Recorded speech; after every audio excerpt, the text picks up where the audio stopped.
Nai-stress o pagod na pagod ka na ba? Gusto ko lang ipaalala sa'yo na kahit gaano ka ka-stress ngayon, wag na wag kang sumuko sa mga pangarap mo. Kailangan mong tandaan parati na magtiwala ka sa progress na nangyayari sa buhay mo. Kahit alam ko na minsan sobrang hirap at sobrang nakakapagod na din talaga. Magtiwala ka sa kakayahan mo. Ang dami mo nang nalagpasan na mga malalaking problema dati. Ngayon ka pa ba susuko?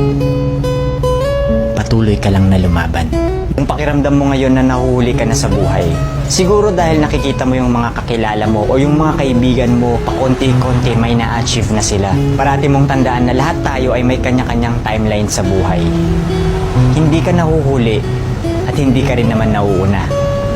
Kung nasaan ka man ngayon sa buhay mo, yan ang lesson at experience na kailangan mong pagdaanan ngayon. Lahat tayo ay may sariling kwento sa buhay na makaka-inspire ng ibang tao. Roll number 1.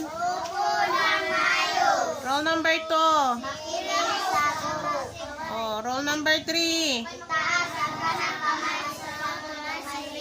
Roll number 4. Roll number 5. Alam niya man pala ang roll, bakit maingay?